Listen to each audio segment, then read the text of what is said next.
इति नामिने नमस्ते सरस्वती देवे गौरवाणी प्रचारिणे निर्विशेष शून्यवादी पाश्चात्य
Hare Ram, Hare Ram.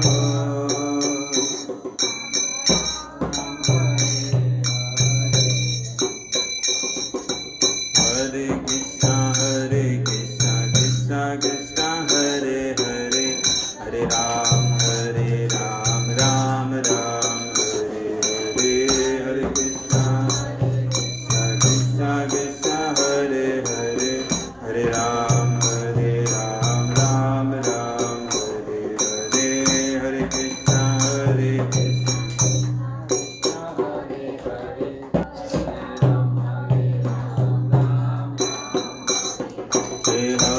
Krishna. Hare Krishna, Krishna Krishna, Hare Hare, Hare Ram, Ram Ram, Hare Hare. Hare Krishna, Krishna Krishna, Hare Hare, Hare Ram, Ram Ram, Hare Krishna, Krishna Krishna, Hare Hare, Hare Ram, Ram Ram, Hare Hare.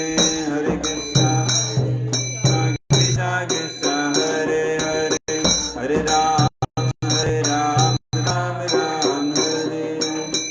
Hare Krishna, Krishna Krishna, Hare Hare, Hare Ram, Ram Ram, Hare Hare. Hare Krishna, Krishna Krishna, Hare Hare, Hare Ram, Ram Ram.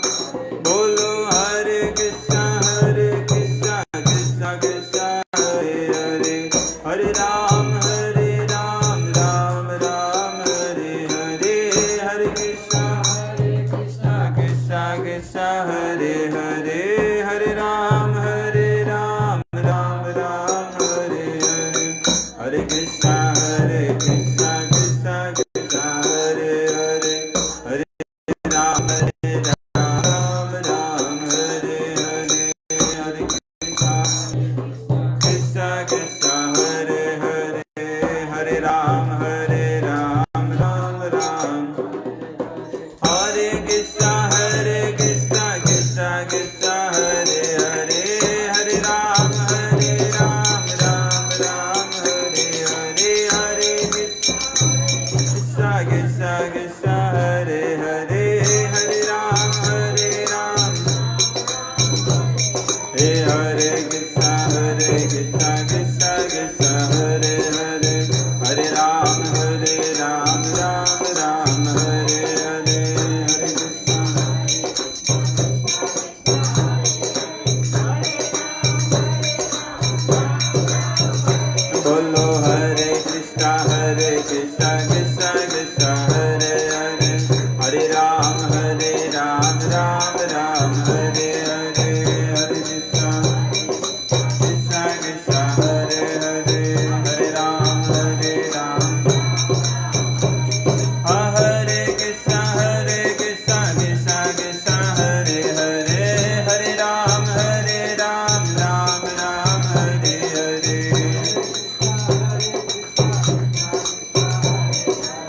Hare Ram, Ram Ram, Hare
त्रिभुवन मंगलम हरिनाम संकीर्तन महायज्ञ की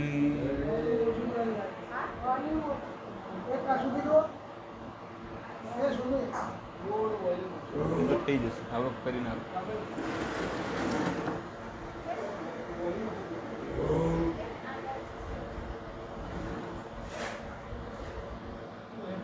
અરે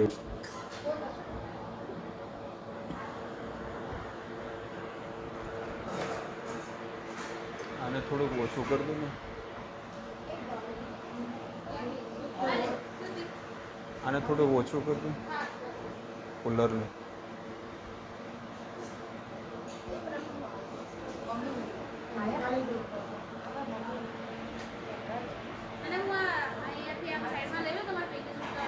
હા ના એવું નથી અવાજ આવે છે ને એનો એટલે એક ના ના આનું કાંઈ જરૂર નથી કુલરની તો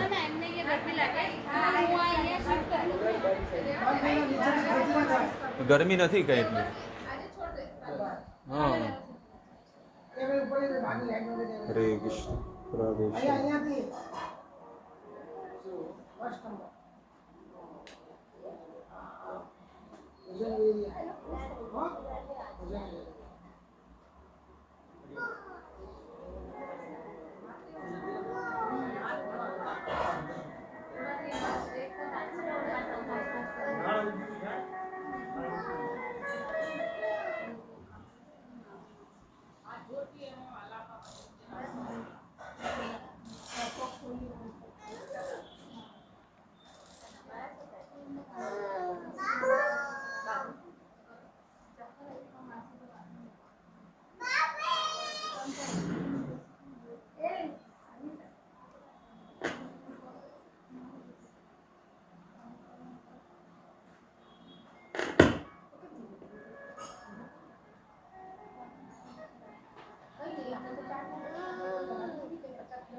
ओम नमो भगवते वासुदेवाय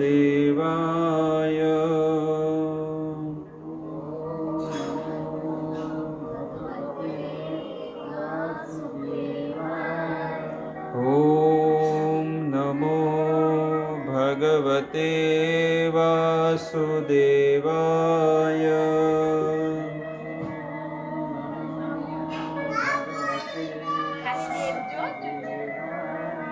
ओम नमो भगवते वासुदेवाय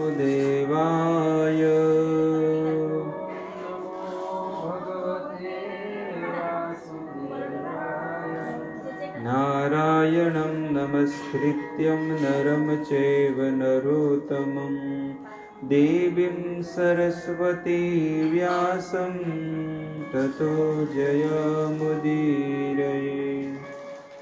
नष्टप्रायेषु अभद्रेषु नित्यं भागवत सेवया भगवती उत्तमश्लोके भक्तिर्भवति नैष्ठकी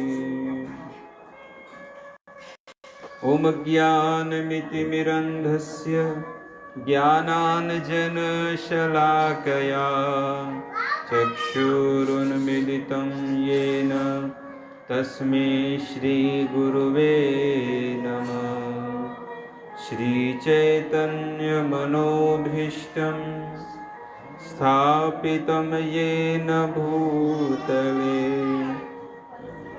स्वयं रूपकदा मह्यं ददाति स्वप्रदान्तिकम् हरे कृष्णा कृष्ण कृष्ण हरे हरे हरे राम राम राम हरे हरे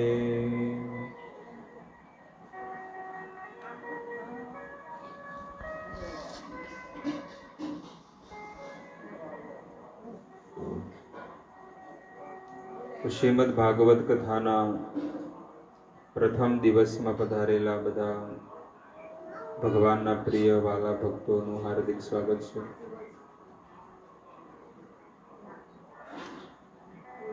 સંસારમાં પ્રત્યેક જીવાત્મા વારે વારે જન્મ લે છે અને વારે વારે એનું મરણ થાય છે. અને આ સૃષ્ટિનું જે ચક્કર છે મનુષ્યને જન્મ મૃત્યુનું, એ ચાલુ ને ચાલુ જ રહે છે. એવું નથી કે માણસ અમર બની જાય. આ સંસારમાં એવો જીવાત્મા નહીં હોય કે જે અમર બની ગયો હોય. 33 કરોડ દેવતાઓ, અને ત્યાં સુધી લખ્યું છે ભગવદ્ ગીતામાં કે બ્રહ્માજીને પણ પુનર્જન્મ લેવો પડે છે. જે બ્રહ્માજી 4 મુખવાળા છે ને એને પણ જન્મ લેવો પડે છે. અને આ સંસારમાં 84ના ચક્કરમાં પોતપોતાના કર્મ કરવા પડે છે. એટલે દરેક જીવાત્માને જન્મ અને મૃત્યુના ચક્કર ભોગવવા જ પડે છે. અને ભગવાનથી અલગ થઈને આ સૃષ્ટિમાં જ્યારે કોઈ જીવાત્મા જન્મ લે તો એને એમ જ લાગે કે આ મારું ઘર છે, હું આ પરિવારનો છું, હું આ ગામનો છું, આ સમાજનો છું અને મારું કંઈક કર્તવ્ય છે. પણ આ શરીરમાં, આ કાયામાંથી જ્યારે માણસ જતો રહે એટલે બીજી જગ્યાએ એ જ જીવાત્મા બીજી જગ્યાએ જન્મ લે. અને આ પછી ચક્કર એનું ચાલુ ને ચાલુ જ રહે છે જીવનું. પ્રત્યેક જીવાત્મા આવી રીતે વારે વારે જન્મ લે છે ને વારે વારે મરે છે. પુનરઅપી જનન. આ બાળકો ડિસ્ટર્બ કરે છે થોડા. વારે વારે જન્મ લે, વારે વારે મરે છે. પુનરઅપી જનનમ પુનરઅપી મરણમ પુનરઅપી જનની જઠરે શયનમ. પ્રત્યેક જીવાત્મા જન્મ લે છે અને જન્મ લીધા પછી મરી પણ જાય છે. આ કાયામાં અંદર જે આત્મા જે છે, જે સ્વયં આપણે બોલી રહ્યા છીએ, એ જીવાત્મા આ શરીરમાં 100 વર્ષ સુધી રહ્યા છે કે 50 વર્ષ સુધી રહ્યું. પણ જ્યારે આ શરીર કામનું ન હોય એટલે આત્માને એ છોડી દે છે. આ કાયાને છોડી દે આત્મા. અને પછી એ વિચાર કરે કે હું બીજા શરીરમાં જાઉં. જેવી રીતે તમને કોઈ ગિફ્ટમાં નવા કપડાં આપે અને તમને એમ કે આ જૂના કપડાં તમે છોડી દો ને તમે નવા વસ્ત્ર પહેરો, તો તમે લો કે ન લો? એવી રીતે ભગવાન પણ એ જ વસ્તુ છે. ભગવાન કૃતિ પણ એવી છે કે આ કાયા જે શરીર ને એ કપડા જેવું છે. અને આ કપડું જ્યારે વસ્ત્ર જૂની જાય એટલે ભગવાન કે તમને હું નવું વસ્ત્ર આપું છું. નવું વસ્ત્ર એટલે કે નવી કાયા, નવું શરીર ભગવાન આપે છે. આવી રીતે સંસારમાં વારે વારે જન્મ લેવો અને વારે વારે મરવું. ભગવદ્ ગીતામાં 8મા અધ્યાયમાં ભગવાન કહે છે, હે અર્જુન, એક બ્રહ્માથી લઈને કીડી સુધી બધાને જન્મ મૃત્યુના ચક્કર છે. આ બ્રહ્મ ભુવના લોકા પુનરાવર્તી ન અર્જુન. હે અર્જુન, એક બ્રહ્માથી લઈને એક કીડી સુધી બધાને જન્મ મૃત્યુના ચક્કર છે. અને આવા જન્મ મૃત્યુના ચક્કરમાંથી છૂટવા માટે જીવાત્મા એને કેવું કર્મ કરવું, શું કર્મ કરવાથી એ હંમેશાની માટે મુક્ત થઈ જાય, એવું મનુષ્ય કેવું કર્મ કરે. એટલે ભગવાન કહે છે કે સંસારમાં રહીને પોતાના શરીરના, જીવનના, પરિવારના, કુટુંબમાં જે પણ નિયમો છે, જે પણ વ્યવહાર છે, એ નિભાવતા એક સુંદર કન્યા કે સુંદર પુરુષ સાથે એને વિવાહ કરી અને સુંદર ગૃહસ્થ જીવન જીવે અને પોતાના સંતાનોને પણ સારા સંસ્કાર આપે અને વર્ણ અને આશ્રમ પ્રમાણે એમના પ્રમાણે જીવન જીવે અને પોતાના જીવનમાં પણ ભક્તિ કરે અને બીજાને પણ શીખવાડે. અને આવું જ્યારે કોઈ જીવાત્મા જીવન જીવે તો જ એ જીવાત્મા છે ને ભગવત ધામનો અધિકારી બને છે. નહીં તો ફરીથી એને જન્મ લઈને મરવું પડે ને ફરીથી માના ગર્ભમાં જન્મ લેવો પડે. અને આ શરીરમાં આપણે 50-60 વર્ષ સુધી જે પણ કર્મ કર્યા છે એ કર્મ છે ને આવનારા વર્ષોમાં આપણે ભોગવવા પડે. જે શરીરમાં જવાનું છે એ શરીરમાં આપણને ભોગવવા પડે નરકની અંદર. કોઈ જીવાત્મા એક વખત કોઈ પણ પ્રકારનું પાપ કર્મ કરતો હોય ને તો એને એક પાપ કરેલું છે તો એને હજારો ગણું એને પાપ ભોગવવું પડે નરકની અંદર. કોઈ પણ વસ્તુ, આ બધા નિયમો છે. કે સ્વામી પ્રભુપાદ મહારાજે વેદો પ્રમાણે, જે આ ઇસ્કોનના આચાર્ય છે, એમણે વેદો પ્રમાણે 4 નિયમો બતાવ્યા છે કે કોઈ પણ પ્રકારનો નશો ન કરવો જોઈએ મનુષ્ય, કોઈ પણ પ્રકારનો જુગાર ન રમવું જોઈએ, કોઈ પણ પ્રકારનું માંસાહાર ન કરવું જોઈએ અને કોઈ પણ પ્રકારનો પરસ્ત્રી ગમન ન કરવું જોઈએ. આ 4 કાર્ય કરે ત્યારે જ એ મનુષ્ય કહેવાને લાયક છે. હું અહીંયા માનસરોવર ત્યાં એક છે ને સ્વામી લીલાસા કુટિયા છે, કદાચ જે પાલનપુરમાં રહેતા હોય એ લોકોને ખબર હોય. સ્વામી લીલાસા કુટિયા ભીલવાસની બાજુમાં છે. તો ત્યાં આગળ સ્વામી લીલાસા જે સિંધીઓના ગુરુ છે, હું ઘણી વખત ત્યાં ગયો છું કથા કરવા માટે. તો ત્યાં આગળ એ ગુરુ મહારાજે લખેલું છે બહુ મોટા અક્ષરે, એક શબ્દ છે ને આટલો છે. એટલે કોઈ પણ વ્યક્તિ દૂરથી પણ જોવે ને તો એ 4 વસ્તુ લખેલી છે. કોઈ ભી પ્રકાર કા વ્યભિચાર નહીં કરના, પરાઈ સ્ત્રી ગમન, પર પુરુષ ગમન, किसी भी प्रकार का नशा नहीं करना, किसी भी प्रकार का मांसाहार नहीं करना और किसी भी प्रकार का जुआ नहीं खेलना. જ્યારે ફોરેનર લોકોને જ્યારે સ્વામી પ્રભુપાદ મહારાજે 1965માં જ્યારે અમેરિકા ગયા અને એમને આ ધર્મનો પ્રચાર કર્યો, ત્યારે એમને કીધું કે એક વ્યક્તિને છે ને ભક્ત બનવા માટે એક મનુષ્યની મર્યાદા શું છે કે એને 4 નિયમનું પાલન કરવાનું, જે અત્યારે કીધું. એટલે એક વ્યક્તિ આવ્યો, એ ફોરેનર હતો, ને એને કીધું કે સ્વામી પ્રભુપાદ, હવે તો મેં નશા કરવાનું, માંસાહાર કરવાનું, જુગાર રમવાનું બધું કાર્ય મેં છોડી દીધું, હવે તો હું ભગત બની ગયો ને.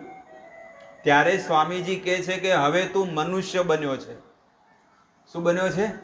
હવે તું મનુષ્ય બન્યો છે. હજી તો ભક્તિ તો હજી હવે શરૂ થશે અને એમાં તું આગળ વધીશ ત્યારે તું ભક્ત બનીશ.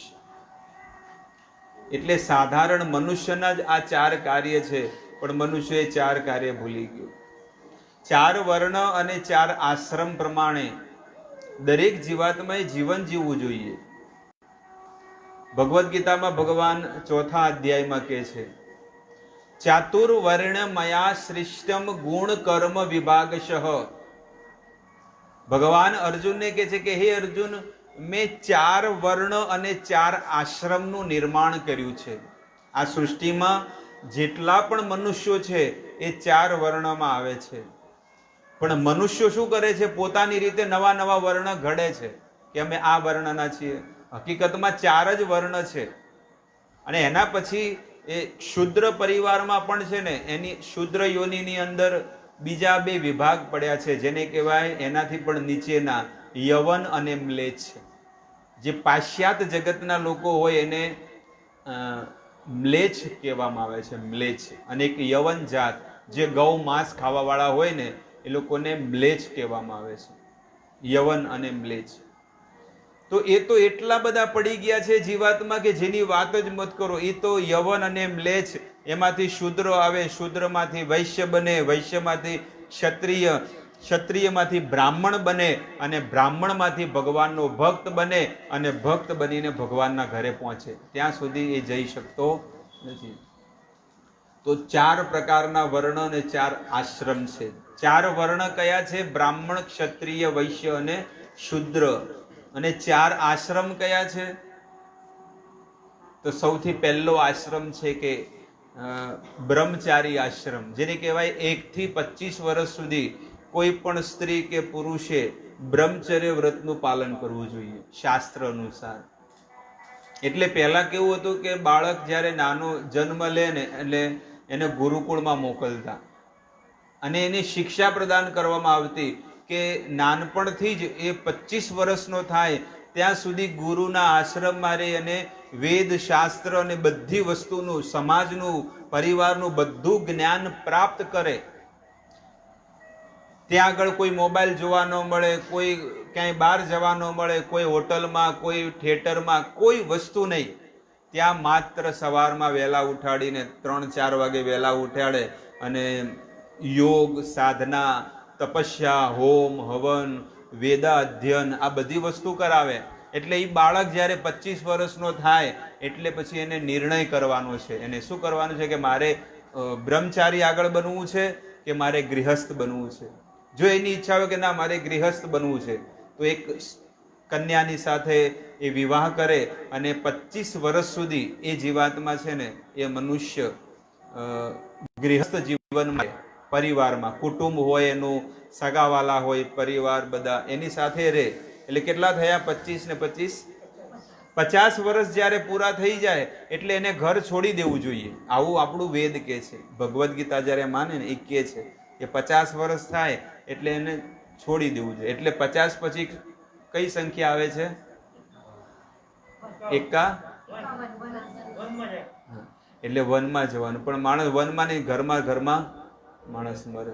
જો પ્રભુનું સ્મરણ કરતો હોય તો વાત અલગ છે, પણ સંસારમાં તમે જુઓ એક જ સ્થિતિ છે કે જ્યારે કોઈ સ્ત્રી હોય, પુરુષ હોય, નાનો હોય, મોટો હોય, ઘરડો હોય, જુવાન હોય, કોઈ પણ વ્યક્તિ હોય, છેલ્લી ઘડી હોય, પથારીમાં હોય, પણ મનમાં જો પ્રભુનું ચિંતન ને સ્મરણ કરતો હોય ને તો બહાર તો ભલે દુનિયાના બધા સગાવાલા સંબંધીઓ એને મળવા આવતા હોય, એની એને કોઈ ચિંતા નથી, પણ જેને જીવનમાં લોકોના ગળા વાઢ્યા છે, જૂઠું બોલ્યું છે, ચોરી કરી છે, શાસ્ત્ર વિરુદ્ધ કર્મ કર્યા છે, તો એ જીવાત્મા છે ને મનમાં પણ એની મતિ બહુ ખરાબ થઈ જાય અને જ્યારે એ આંખો ખોલે એટલે પરિવારને જોવે અને અંતકાલે જ જ્યારે અંત સમયમાં સંસારનું ચિંતન કરતા કરતા કે આખું જીવન જેવું કર્મ કર્યું છે એ ચિંતન કરતા કરતા જો એ શરીરનો ત્યાગ કરે તો એ પછી પશુ યોનિમાં જાય છે, જનાવર યોનિમાં.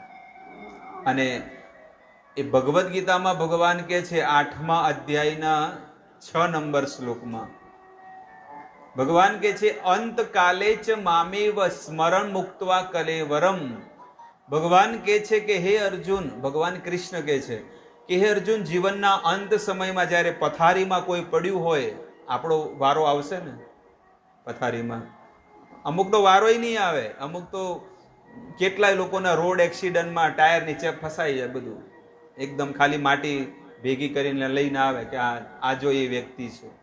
કેટલાય લોકો છે એવા. પણ છેલ્લી ઘડી સુધી, છેલ્લા શ્વાસ સુધી જે જીવન જીવી અને પ્રભુનું સ્મરણ કરતા ભગવાનની પાસે પહોંચી જાય એને કહેવાય સારું મોત છે. અમુક રોગમાં મરી જાય, કેન્સરમાં, પીડામાં, એડ્સમાં, એક્સિડન્ટમાં, પંખે લટકીને, ઝેર પીને, રેલવેમાં કપાઈ જાય. જોયું છે ને એવા બધી વસ્તુઓ જોઈ તો માણસને કેટલા એના પાપ ભરાઈ ગયા હોય ત્યારે એની દશા આવી થાય. પણ ઘરે કે આશ્રમમાં કે ભગવાનના ધામમાં છેલ્લા શ્વાસ સુધી એ પોતાનું જીવન જીવતા જીવતા પ્રભુનું સ્મરણ કરતા કરતા જ્યારે શરીરનો અંત લાવે ને ત્યારે એને કહેવાય કે આને જીવન સારું જીવ્યું છે. એટલે કે છે કે 50 વર્ષ પૂરા થાય એટલે એને શું કરવું જોઈએ? દ્વારકા, વૃંદાવન, ગોકુળ, મથુરા, માયાપુર, કલકત્તા, જગન્નાથપુરી, રામેશ્વર, તિરુપતિ બાલાજી, આવા જે ભગવાનના ધામ છે એ જગ્યા પર એને જઈને શું કરવું જોઈએ? એ જગ્યા પર જઈને એને ભગવાનનું ભજન કરવું જોઈએ, ભગવાનનું સ્મરણ કરવું જોઈએ. એને કહેવાય વાનપ્રસ્થ જીવન. વાનપ્રસ્થો તો અહીંયા પણ છે, આરટીઓ ચેકપોસ્ટ પાસે, ઘરડું ઘર. એ વાનપ્રસ્થ ન કહેવાય. એ માત્ર ખાલી દિવસો ગુજારી રહ્યા છે, કારણ કે ઘરવાળા કોઈ રાખતા નથી એટલે શું કરે કે ઘરડા ઘરમાં જાઓ હવે ત્યાં. એને વાનપ્રસ્થો નો કહેવાય. વાનપ્રસ્થનો અર્થ છે કે પોતાની સ્વેચ્છાથી એ ઘર છોડી અને ભગવાનના ધામમાં જાય, ભગવાનને ભજવા કે ભગવાન હવે જીવન મેં બહુ મારા જીવનના સમાજના જે પણ કર્તવ્યો હતા મેં બહુ નિભાવ્યા, હવે મારે માત્ર ને માત્ર તમારું જ ભજન ને સ્મરણ કરવું છે. જ્યારે આવું એ જીવન જીવે 25 વર્ષ 75 આવા વિભાગો પાડેલા છે બધા, પણ એક પણ વિભાગ પરફેક્ટ નથી. 1 થી 25 વર્ષ બ્રહ્મચર્ય વ્રતનું પાલન કરવું, 2-5% દેખાય તો મને કહેજો. કોઈ જગ્યાએ 95% એવું જીવન બની ગયું છે માણસોનું કે બહુ મોબાઈલ દ્વારા, નેટ દ્વારા, ટીવી દ્વારા, બધા રોડ ઉપર ક્યાંય પણ જાવ તો એવા ચિત્ર માણસ જોવે અને એની મતિ ભ્રમિત થઈ જાય છે. એટલે બ્રહ્મચર્ય વ્રતનું પાલન શરૂઆત થડ જ મજબૂત નથી તો પછી આગળ કેવી રીતે થવાનું છે? આપણે કહે ને કે ભાઈ આ ખેતરમાં બીજ તો ઉગાડ્યું છે પણ થડ જ મજબૂત નથી તો પછી આગળ કેવી રીતે વેલો ઉગવાનો છે? એટલે 1 થી 25 વર્ષ જો કોઈ મનુષ્યનું જીવન પરફેક્ટ ન હોય તો આગળનું જીવન ક્યારે પરફેક્ટ નહીં થાય. ઢોકળા બનાવવા હોય પણ પહેલેથી અંદર જો ખારો જ ન નાખ્યો હોય સોડા, ગમે જેટલા ગેસ ઉપર ચડવો પણ કે સારું ફૂલતા કેમ નથી, પણ ખાલી એક થોડીક જ તમે મિસ્ટેક કરી, ખાલી એક ચપટી ભરો જે સોડા તમે નાખવાનું ભૂલી ગયા એટલે તમારો બધું 2 દિવસ પહેલા તમે પલાળ્યું હોય અને કેટલી મહેનત કરીને મૂક્યું હોય અને પછી કે સારું ફૂલતા કેમ નથી, પણ એક વસ્તુ ભૂલી ગયા. શું? એક ચપટી ભરી અંદર સોડા નાખીને હલાવીને નાખવાનું બાકી હતું. બસ એવી રીતે આ મનુષ્ય જીવન ભગવાને આટલું દુર્લભ આપ્યું છે. 84 લાખ યોનિઓમાં તમે ને હું આપણે બધા ભટકીને આવ્યા છીએ. અને વાલ્મીકી રામાયણ જ્યારે વાલ્મીકી લખ્યું ને વાલ્મીકી રામાયણમાં કે એક જીવાત્માને 4 કરોડ વર્ષ લાગે છે. ઇંગ્લિશમાં કેટલા કહેવાય? Million, trillion. એટલે કે 4 કરોડ વર્ષ પછી એ ફરે છે અલગ અલગ યોનિઓમાં. જે કર્મ બંધન આપણને લાગ્યું છે ને, ધારો કે તમે બાજરીનો રોટલો ખાધો, ભગવાને ઓફર નથી કર્યો તો એ બાજરીના શરીરમાં આપણે જવું પડશે. ખેતરમાં આપણે શું કરવું પડશે? 3 મહિના ખરા ઉનાળામાં તપવું પડશે. એની અંદર જીવાત્મા છે. આવા પદ્મપુરાણ ગ્રંથમાં છે, હું તમને પ્રૂફ આપું છું સાબુતી. એવું નથી કે વાર્તા રે વાર્તા, એ વસ્તુ નથી. પ્રૂફ સાથે, પ્રમાણ સાથે. શું છે? જલજા 9 લક્ષાણી, 9 લાખ પ્રકારના જીવો જળમાં રહેવા વાળા છે. દરિયામાં, પાણીમાં રહેવા વાળા કેટલા છે? 9. જલજા, જલજા એટલે કે જળ. 9 લક્ષાણી, 9 લાખ પ્રકારના જીવો જળમાં રહેવા વાળા છે. સ્થાવરા લક્ષ્ય વિશંતિ, 20 લાખ પ્રકારના ઝાડવાઓ છે. જે પણ હોય, આપણે પેલું કે છે કે લીમડો, પીપળો, વડલો, આસોપાલવ, આંબો, આ બધા અલગ અલગ પ્રકારના ઝાડના શરીરો છે. એ કેટલા છે ટોટલ? 20 લાખ પ્રકારના. ગણજો હો, હું થોડો કાચો છું ભણવામાં. કેટલા થયા? 29 લાખ થયા. ક્રિમિયો રુદ્ર સંખ્યાકા, અને 11 લાખ પ્રકારના નાના નાના જીવજંતુઓ છે જે હાલ લાઇટમાં નથી ફરતા ચોમાસામાં, પછી ગટરમાં, ટોયલેટમાં, બાથરૂમમાં, બધી જગ્યાએ જે નાની નાની જે જીવાત છે ને એ કેટલા છે ટોટલ? 11 લાખ થયા. એટલે 11 લાખ એ કીડાઓ છે. ક્રિમિયો રુદ્ર, રુદ્ર એટલે કે 11, સંખ્યાકા 11 લાખ પ્રકારના નાના નાના જીવજંતુઓ છે. કેટલા થયા ટોટલ? 40 લાખ. 40 લાખ ટોટલ થયા ને. પક્ષીણામ 10 લક્ષણમ, ઉડવા વાળા જે પક્ષીઓ જે છે ને એ 10 લાખ પ્રકારના પક્ષીઓ છે. કાગડો, કોયલ, મેના, ચકલી, પોપટ, ધુવડ, મોર, તેતર, આવા બધા અલગ અલગ. તો 10 લાખ પ્રકારના પક્ષીઓ છે આ બ્રહ્માંડમાં, બધી જગ્યાએ ભટકે છે. કેટલા થયા? 50 લાખ. એક એક વસ્તુ ગણાવું છું. અને 30 લક્ષાણી પશવઃ, 4 પગ ઉપર ચાલવા વાળા, કૂતરો, બિલાડી, ગધેડો, ગાય, ભેંસ, બળદ, સિંહ, વાઘ, ઊંટ, જીરાફ જે પણ છે ને આ બધા જે પશુઓ છે એ કેટલા છે? 30 લાખ પ્રકારના. ટોટલ કેટલા થયા? તમે ગણો તો અમને ખબર પડે કે ના પરફેક્ટ ચાલી રહ્યું છે કે નહીં. આપણું ગણિત થોડુંક કાચું છે ને, કે હું પણ ટીચર ન બન. અને એના પછી આવે છે ચતુર્લક્ષાણી માનુષમ, 4 લાખ પ્રકારની મનુષ્ય યોની છે. અને એ મનુષ્ય યોનિમાં પણ એના નામ લખેલા છે. એવું નથી કે ગમે તેમ લખી દીધું છે. વેદવ્યાસ મહારાજે એમાં લખ્યું છે કિરાત, હુણા, પુલિંદ, કુલ, કસા, યવન. આ બધું યવન યોની કીધી ને હમણાં, એ યવન પણ એનું શાસ્ત્રમાં એનું વર્ણન છે. તો આવી રીતે અલગ અલગ યોનિઓ મનુષ્ય યોની છે. સ્વર્ગના દેવતાઓની પણ એક અલગ અલગ યોનિઓ આવે. ગંધર્વ યોની, દેવતાઓની યોની, બ્રહ્મલોકમાં, નાગલોકમાં, કિન્નર લોકમાં, આવા અલગ અલગ પ્રકારના 4 લાખ પ્રકારના શરીરો છે. ટોટલ કેટલા થયા? 84 લાખ. અને આપણે અહીંયા ઉત્તર ગુજરાતના પણ ભક્તાઓ થઈ, માતાઓ, એને એમાં એક થયા કંકુબાઈ, પાનબાઈ, મીરાબાઈ, કેટલાય ભક્તાઓ થયા. અને એ કે છે કે એવા આત્માને ઓળખ્યા એ વિના રે આ લખ 84 નહીં તો ટળે હોજી. તો આ દેશીના ભજનો છે અને શાસ્ત્રોનું પ્રમાણ છે.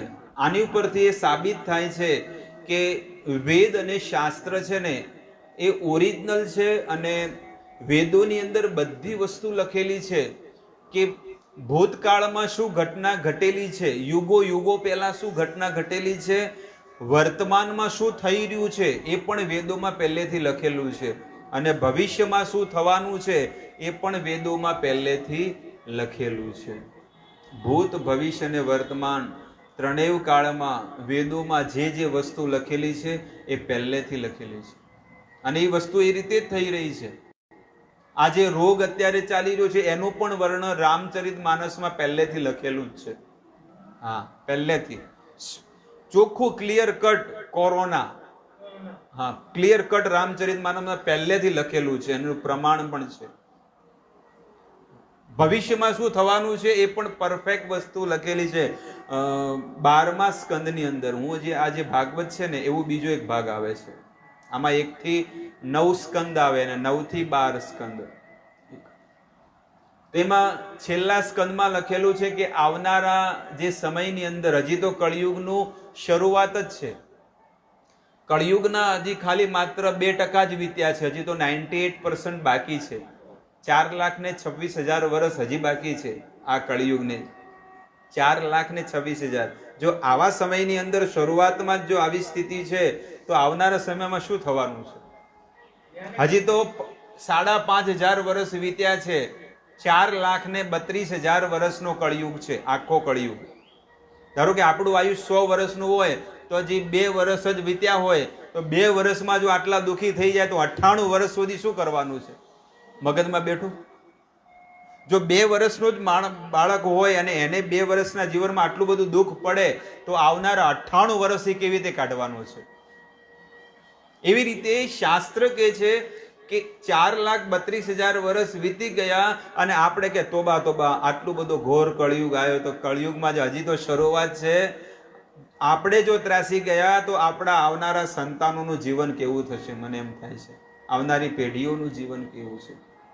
કે અત્યારથી લોકો નશા કરતા થઈ ગયા. ગુટકા, પાન, માવા, ચરસ, ગાંજા, અફીણ, કેટલા બધા પ્રકારના નશા કરે, માંસ ખાય છે લોકો. અને કોઈ પણ વર્ણના, એવું નથી કે કોઈ વર્ણ બાકી રહી ગયો હોય. ચાહે બ્રાહ્મણ હોય, ક્ષત્રિય હોય, વૈશ્ય કે શૂદ્ર, 4 વર્ણ આજે શૂદ્રથી પણ ભૂંડું કામ કરે છે. કારણ કે ભગવાને છે ને કૂતરાને, એક જનાવરને એમ જ કીધું છે કે પશુ યોનિમાં હોય, જ્યારે સિંહ ને વાઘ હોય છે, એને ભગવાને આદેશ આપ્યો છે કે ભાઈ તમારે ખાલી માંસ ખાવાનું છે. શું ખાવાનું? ઓલી નોનવેજ. એટલે એ પશુ જે છે ને, વાઘ અને સિંહ, માત્ર માંસ જ ખાય છે. વાંદરા અને ચકલા જે બધા જે છે ને પક્ષીઓ, એ વાંદરા ને ચકલી ને બધાને કીધું કે તમારે માત્ર દાણા ખાવાના. તો ચકલી શું કરે છે? માત્ર દાણા ખાય છે. ગાયને માત્ર ઘાસ ખાવાનું કીધું છે. ગાયને શું કીધું છે? કે તમારે માત્ર ઘાસ ખાવાનું. ક્યારે આજ સુધી તમે જોયું રોડ ઉપર અહીંયા બહુ ફરે છે કે કોઈ ગાય બાપડી બહુ ભૂખી હતી અને માંસ ખાતી હતી? ક્યારે જોયું? ક્યારે ન ખાય.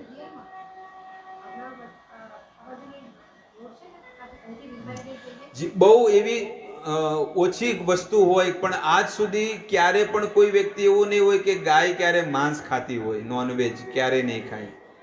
પણ ભગવાને એ પશુ યોનિમાં રહેવા વાળા જીવ જંતુઓને જે આદેશ આપ્યો છે એ પ્રમાણે એ લોકો મર્યાદામાં જીવન જીવે છે. અને લોકો કહે છે કે મનુષ્ય યોનિ સર્વશ્રેષ્ઠ છે. પણ જો એક સિંહ પોતાની મર્યાદામાં છે, ગાય પોતાની મર્યાદામાં, પણ મનુષ્યને તો બધું ચાલે. ગાયનું ચાલે, ઉંદરડાનું ચાલે, ઢોરનું ચાલે, કાકડાએ ખાઈ જાય, કબૂતરે ખાઈ જાય, બધું ખાઈ જાય, કોઈ વસ્તુ બાકી રાખે. વિચાર કરવા જેવો છે કે સૌથી શ્રેષ્ઠ યોનિ કઈ? કે મનુષ્ય યોનિ. અને મનુષ્યના કામ કેવા? જનાવર કરતે ભૂંડા. એટલે એ પછી મનુષ્ય કહેવાને લાયક છે. એટલે જ ભગવાન પછી બતાડે. ભગવાન શું બતાડે છે? એમનો પ્રતાપ બતાવે છે કે જુઓ, તમારા જ કરેલા કર્મ બધાને ભોગવવા પડે છે, બધાની આ દશા છે. એટલે જીવન બહુ સારું, પવિત્ર જીવન જીવવું. આવું મનુષ્ય જીવન ફરીવાર ક્યારેય નહીં મળે. 84 લાખ પ્રકારના શરીરોમાં આ જીવાત્માને ભટકવું પડે છે. તો સૃષ્ટિનું નિર્માણ કઈ રીતે થયું? 4 વર્ણ અને 4 આશ્રમ તો જાણી લીધા, પણ સૃષ્ટિનું નિર્માણ કઈ રીતે થયું? તો સૃષ્ટિનો વિસ્તાર કરવા માટે સર્વપ્રથમ ભગવાને છે ને, ભગવાન તો પોતાના હતા આધ્યાત્મિક જગતમાં, એટલે એમને એક સૃષ્ટિની રચના કરી, બ્રહ્માંડ. એમને એક બ્રહ્માંડની રચના કરી અને એની અંદર 14 લોક બનાવ્યા. 14 લોક બનાવ્યા. એક પૃથ્વીનો લોક બનાવ્યા, એના ઉપર મહરલોક, જનલોક, સ્વર્ગલોક, તપલોક, સત્યલોક, બ્રહ્મલોક, આવી રીતે ઉપરના 6 લોક છે. આ ધરતીની નીચે કેટલા બનાવ્યા? અતલ, વિતલ, સુતલ, તલાતલ, મહાતલ, રસાતળ ને પાતાળ. 7 લોક નીચે, 6 ઉપર, અને આપણો એક પૃથ્વીનો લોક. ટોટલ કેટલા થયા? 14 લોક થઈ ગયા. હવે 14 લોક બનાવ્યા એટલે 14 લોકની અંદર 14 લોક કયા સ્થાને આવ્યા છે? એક કમળની નાળમાં આવ્યા છે. કમળની નાળ.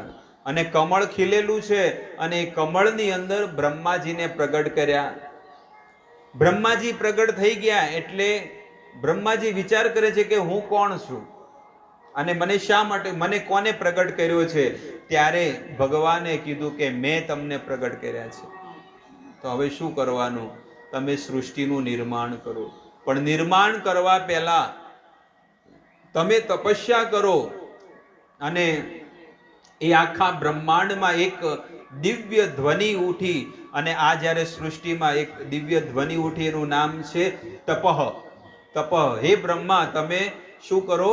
તપસ્યા કરો. ત્યારે બ્રહ્માજીએ તપસ્યા કરી. બ્રહ્માજી તપસ્યા કરી અને બ્રહ્માજીને ભગવાને 5 પ્રકારની વસ્તુ આપી. આકાશ, પૃથ્વી, અગ્નિ, જળ અને વાયુ. 5 પ્રકારની વસ્તુ, જેને કહેવાય કાચું મટીરિયલ. એટલે બ્રહ્માજીએ શું કર્યું? અલગ અલગ જીવોની ઉત્પત્તિ કરી. સૌથી પહેલા બ્રહ્માજીએ એમના મનથી મરીચી ઋષિ મુનિને પ્રગટ કર્યા. પોતાના મુખથી અંગીરા ઋષિ મુનિને પ્રગટ કર્યા. પોતાના નેત્ર, આંખમાંથી અત્રિ ઋષિ મુનિને પ્રગટ કર્યા.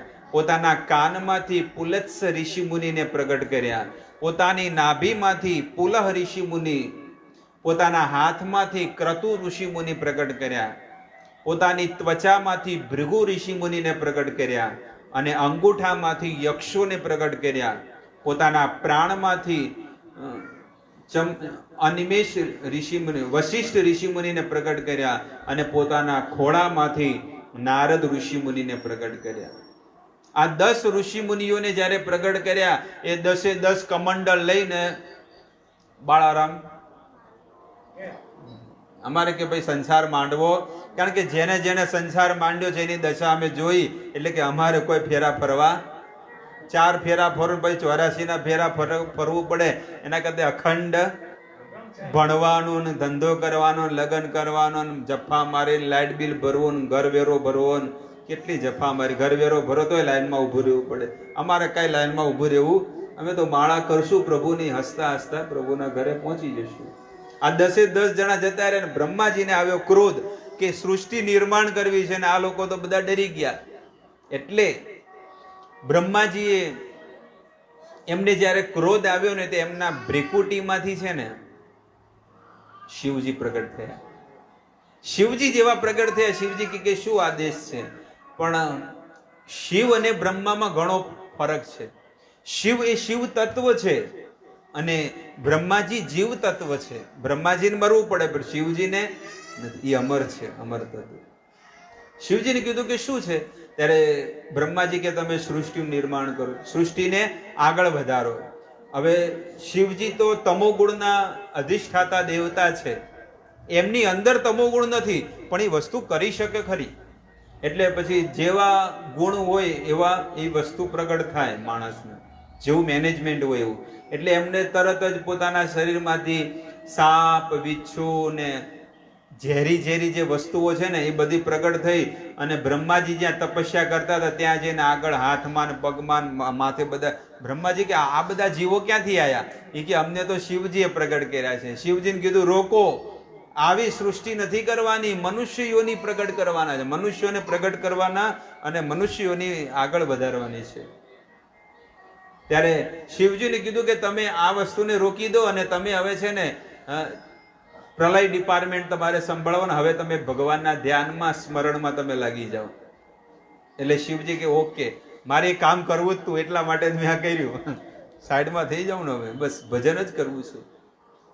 ત્યારે બ્રહ્માજીએ ભગવાનને કીધું કે બધા લોકો જે લોકોને પ્રગટ કર્યા બધા બ્રહ્મચારી બની ગયા, શિવજીને પ્રગટ કર્યા તો બધા અલગ અલગ પ્રકારના ઝેરી જીવો પ્રગટ કર્યા, હવે હું શું કરું? ત્યારે ભગવાને કીધું કે એક કામ કરો, તમે છે ને સ્ત્રીને પ્રગટ કરો.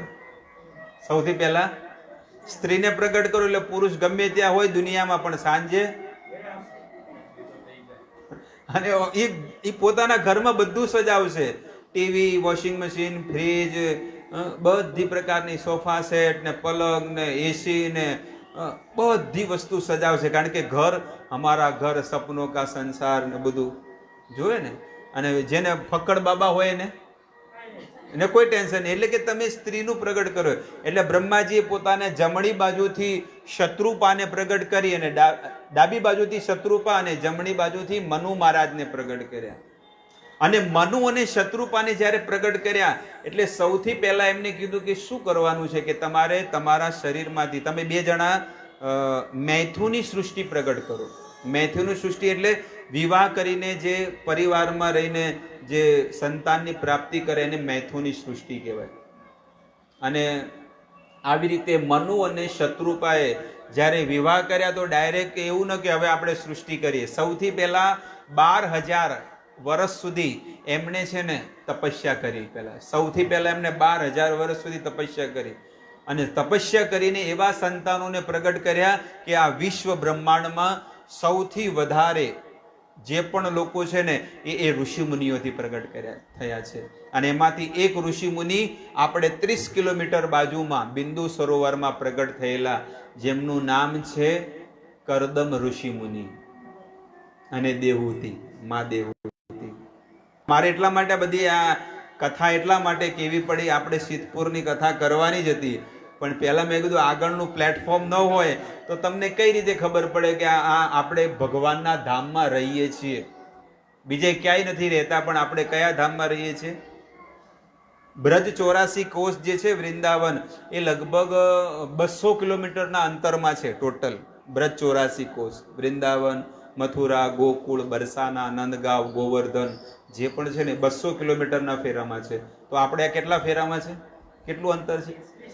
બસ તમે હાઈવે પર જાઓ ને તો લખેલું જ આવે છે બિંદુ સરોવર એટલે કે સિદ્ધપુર 29 કિલોમીટર. બસ 30 રૂપિયા ખર્ચો કરો એટલે તમે ભગવાનના ધામમાં. કેટલા સસ્તા છે ને, વિચાર કરો. પણ તોય કોઈ જાય છે કેમ ખબર છે? જેમ પેલા ગંગા નદીના કિનારે રહેતા હોય ને એ ક્યારે ગંગા નદીમાં સ્નાન કરે જ નહીં. અને દુનિયાભરના બધા લોકો દૂર દૂરથી આવે. તમારે જોવું જ જોઈ લેજો. એક દિવસ તમે ક્યારેક જાઓ, તમે ત્યાં દર્શન કરવા તમે બેસો, દુનિયાભરના લોકો બસો કરીને આવે છે પણ અહીંયા રહેવા વાળા ક્યારે જોયું નહીં હોય અમુક લોકોને. બાકી આપણું આપણું એટલું સૌભાગ્ય કહેવાય કે આપણને આટલું નજીક ભગવાનનું ધામ છે, બિંદુ સરોવર, જ્યાં સરસ્વતી નદી વહે છે, જ્યાં સાક્ષાત ભગવાનના 24 અવતારમાં 5 નંબરનો જે અવતાર ભગવાનનો થયો હતો, ભગવાન કપિલ, એ ભગવાન કપિલ એ સ્થાને પ્રગટ થયેલા. 19મો અવતાર ભગવાનનો મથુરામાં કૃષ્ણ તરીકે પ્રગટ થયા, ત્યાં બધા જાય છે. અને 18મો અવતાર રામ તરીકે પ્રગટ થયા, ત્યાં અયોધ્યામાં બધા જાય. આખી દુનિયા એમ કે અયોધ્યામાં રામ મંદિર બને. પણ એ જ 24 અવતારમાં 5મો અવતાર 29 કિલોમીટર છે, પણ ત્યાં કોઈ જતું નથી, કોઈને ખબર નહીં હોય. હજી ઘણા રહસ્યો આ બનાસકાંઠા વિસ્તારમાં છે, અને વેદો પ્રમાણે, શાસ્ત્રો પ્રમાણે હું તમને કહું, પણ એ વસ્તુ તમે કહેશો તમને એમ લાગશે કે અમે કઈ જગ્યાએ દિવ્ય સૃષ્ટિમાં રહીએ છીએ અને અમને જ ખબર નથી. પેલું કે બગલમાં એવું છે. લોકો દુનિયાભરમાં ભટકે છે, પણ આ બનાસકાંઠાની ધરતી બહુ દિવ્ય છે, પુણ્યશાળી છે, પણ મનુષ્યો જ પુણ્ય કરતા નથી. બસ હાંજે છે ને માધવીના પેડા લઈને, શ્રીખંડ લઈને ઘરે પહોંચી જાય કે ભાઈ હવે અમારું કામ પૂરું. એટલે કહેવાનું તાત્પર્ય શું છે કે ખાવા પીવાની જે વસ્તુઓ ભેગી કરીને સવારે ભેગું કરે, સવારથી લઈને સાંજ સુધી ઘરે આવે અને ખાઈ પીને હોઈ જાય. બસ બીજું કાંઈ નવું કોઈ નહીં. ન કે પાતાળેશ્વર મહાદેવ ફૂલ ન હોય, ફૂલ ભરેલું ન હોય. આ શ્રાવણ મહિનો ગયો, આ તો અત્યારની વાત નથી, દર વર્ષની વાત છે. શિવરાત્રી આવે તો હવારમાં કોઈ ન મળે, પણ સાંજે લાઈન કેમ મળે? કારણ કે ભાંગ મળે ને પેલું, એટલા માટે. હા બસ. પણ જો સાચો ભક્ત હોય, તપસ્વી હોય, તો સવારમાં 5 વાગે મંગળા આરતીમાં ન જાય? ઠાકુરજીને કે ચલો વર્ષમાં એકવાર ઠાકુરજીના દર્શન કરવા જાવ, ભગવાનના શિવના. પણ નહીં. જન્માષ્ટમી ગઈ, ચલો આ લોકડાઉન હતું બધું, તો ઘરે બેસીને નિર્જળા ઉપવાસ ન કરી શકે કે હું ચલો કાંઈ વાંધો નહીં, ભગવાનનો આજે જન્મ દિવસ છે, ગોકુળ અષ્ટમી 8મ છે, તો આખો દિવસ હું ભગવાન માટે તપસ્યા કરીશ. કે વિશ્વ બ્રહ્માંડના સ્વામી ઈશ્વર ભગવાન છે, અને એ જ્યારે પ્રગટ થયા હોય આ સૃષ્ટિમાં, તો આજના દિવસે હું પાણી પીધા વગર ઉપવાસ કરું. પોતાની દીકરીના લગ્ન હોય તો નથી કરતા લોકો, જે દિવસે લગ્ન હોય દાડે કરે. તો આ ભગવાને આપણને આ સૃષ્ટિમાં મોકલ્યા છે, તો વર્ષમાં એકવાર આવી રીતે નિર્જળા ઉપવાસ કરવો જોઈએ. તો ઋષિ મુનિઓને પ્રગટ કર્યા. સૌથી પહેલા મનુ મહારાજે દક્ષ પ્રજાપતિને પ્રગટ કર્યા, અને અલગ અલગ ઋષિ મુનિઓ, અંગીરા, અગસ્ત્ય, પુલસ, આ બધા ઋષિ મુનિઓને પ્રગટ કર્યા. એમાંથી કરદમ ઋષિ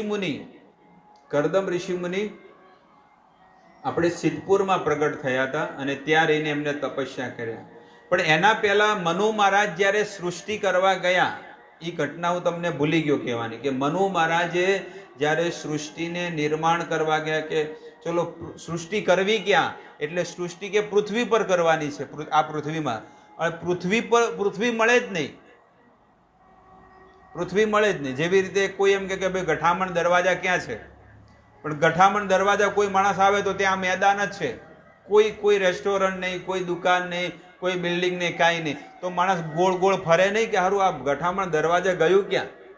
એવી રીતે 14 લોકમાં બધે ગયા મનુ અને શત્રુપા, પણ કોઈ જગ્યાએ પૃથ્વી દેખાણી. બ્રહ્માજીની પાસે પાછા ગયા ઉપર બ્રહ્મલોકમાં. તમે કહો છો પિતાજી કે તમે કે સૃષ્ટિ નિર્માણ કરો અને પૃથ્વી પર બધા જીવોની ઉત્પત્તિ કરો, પૃથ્વી છે જ નહીં, તો ક્યાં ગઈ? બ્રહ્માજી ચિંતા કરે, પૃથ્વી આટલી મોટી પૃથ્વી, ચલો ભાઈ કોઈનું ટીવી ગાયબ થઈ જાય, કોઈનું ફ્રીજ ગાયબ થઈ જાય, કોઈનું મંગળસૂત્ર ગાયબ થઈ જાય, બધું આ ગાયબ થઈ જાય, પણ આખી પૃથ્વી જ ગાયબ થઈ ગઈ. બ્રહ્માજી કે હારું આ તો શરૂઆતમાં જ મુહૂર્તમાં જ આવું. એટલે બ્રહ્માજીને ચિંતા આવી, અને બ્રહ્માજીના નાકમાંથી એક એવું વટાણાની સાઈઝનું એક એવું જીવ પ્રગટ થયો, અને જોતામાં એ છે ને વરાહ અવતાર, ભગવાનનો વરાહ અવતાર થયો, જેને કહેવાય ભૂંડ, સુવરનો અવતાર. બહુ મોટા થઈ ગયા, અને એમને એ જે પૃથ્વી, આખી પૃથ્વી જે છે ને એ ચોરી કરી નાખી. કોણે? હિરણાક્ષ, રાક્ષસ હતો હિરણાક્ષ. અને એને આખી પૃથ્વી ચોરી કરી, અને પાતાળમાં બહુ કાદવ અને કીચડ હતો, એટલા માટે એ કીચડમાં જવા માટે મનુષ્ય ન જઈ શકે, પણ કોણ જઈ શકે? હા, એટલે ભગવાને એવો અવતાર લીધો અને પોતાના બે દાંત ઉપર એ ધરતી માતા વસુંધરાને જ્યારે દાંત ઉપર લીધી અને એને પોતાના સ્થાન ઉપર મૂકી દીધી અને ફરીથી પાતાળમાં જઈ અને હિરણાક્ષની સાથે ધમાસાર યુદ્ધ કર્યું. કે છે કે બ્રહ્માજી વિચાર કરે છે કે આ જીવ કોણ છે. જોત જોતામાં તો એ મોટું થઈ ગયું અને સર્વ દેવતાઓ સમજી ગયા કે આ સાક્ષાત વરાહના રૂપમાં ભગવાન કૃષ્ણ અને વિષ્ણુ જ પ્રગટ થયા છે અને આ પૃથ્વીનો ઉદ્ધાર કરવા માટે આવ્યો છે. અને વરાહ ભગવાનના એવા નેત્રો તેજસ્વી હતા, એમનું શરીર તપાયેલા સોના જેવું લાગતું હતું. દેવતાઓ સમજી ગયા કે આ સાક્ષાત વરાહ ભગવાન છે અને એમને હિરણાક્ષની સાથે ધમાસાર યુદ્ધ, વિશ્વમાં આ પહેલી વાર આવું ભયાનક યુદ્ધ થયું છે. અને ભક્ત અને ભગવાન બંને છે. કારણ કે હિરણાક્ષ કોણ હતો? જય અને વિજય હતા પહેલાના જન્મના, ભગવાનના દ્વારપાળ હતા. તો તે સમુદ્રમાં પડીને સમુદ્રમાં બે ભાગ પડી ગયા અને પાતાળમાં જેવા ગયા તો વસુંધરા એટલે કે પૃથ્વીનો એને પોતાના સ્થાન ઉપર લાવી અને હિરણાક્ષની સાથે ધમાસાર યુદ્ધ કર્યું. અને પહેલી વાર આવું છે કે ભગવાનના હાથમાંથી ગદા પડી ગઈ. ભગવાન શંખ ચક્ર ગદા પદ્મ ધારણ કરે, ગદા પડી ગઈ, ભયંકર યુદ્ધ થયું. આકાશ ગરજવા માંડ્યું, ધરતી ડોલવા લાગી અને હિમાલયમાં રહેલા ઋષિ મુનિઓની અગ્નિ કે એમની તપસ્યા જે છે ને એ ભંગ થઈ ગઈ. દરેકને એવું લાગ્યું કે આ તો મોટું પ્રલય થવા જઈ રહ્યું છે, આખું બ્રહ્માંડ કેમ ડોલે છે આટલું, આખી પૃથ્વી ડોલવા લાગી. કારણ કે ભગવાન એવું જોરદાર યુદ્ધ કરી રહ્યા હતા.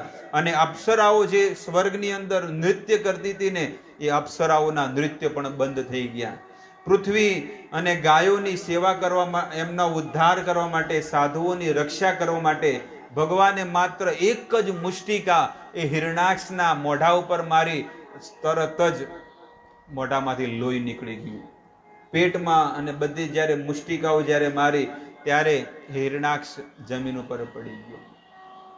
જયદેવ ગોસ્વામીએ આ વરાહ ભગવાનના અવતારમાં, દશા અવતારનું એક ભજન લખ્યું છે અને એમાં ભજન કે છે: વસતી દશન શિખરે ધરની તવ લગ્ના, શશિની કલંક કલેવ નિમગ્ના, કેશવ દ્રીતા સુકર રૂપા,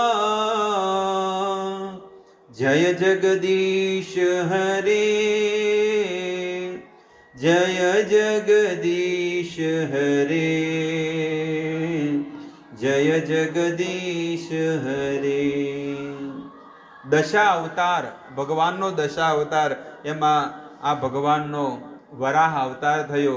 અને જયદેવ ગોસ્વામીએ આ દશા અવતારનું ભજન એમને લખ્યું છે.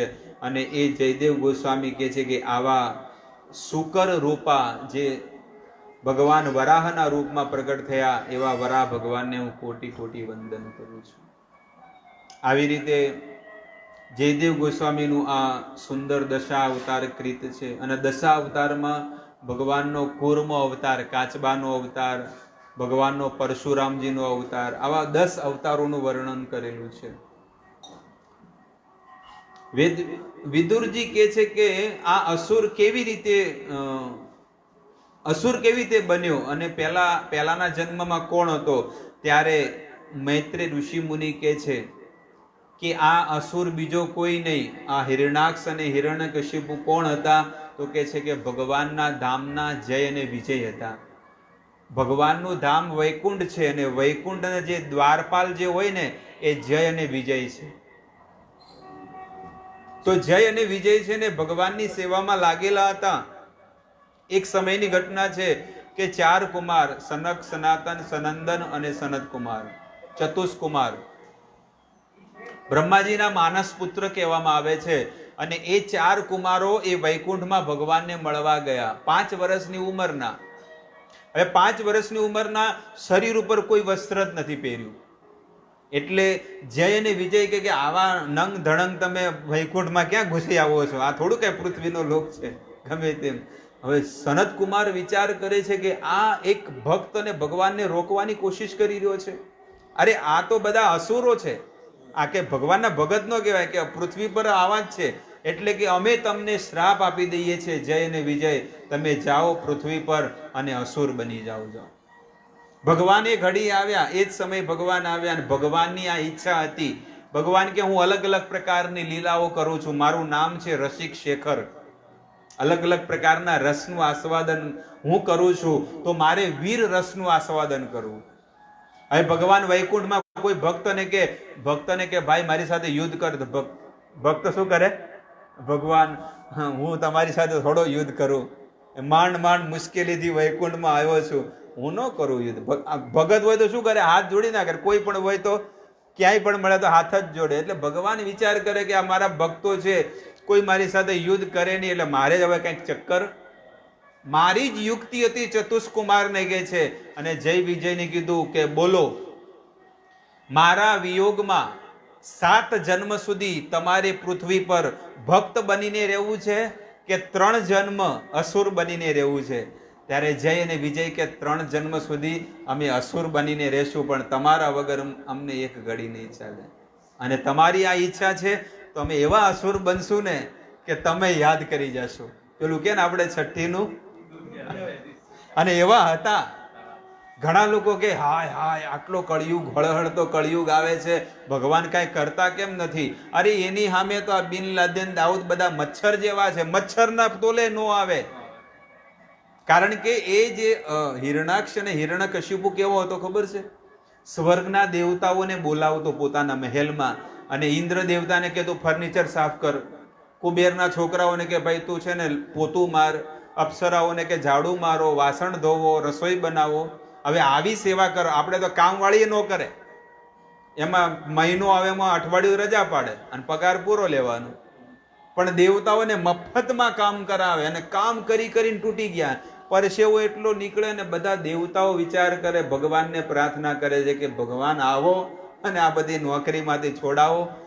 હિરણ્યકશિપુ ને હિરણાક્ષ આવા હતા, રાવણ કુંભકર્ણ આવા હતા.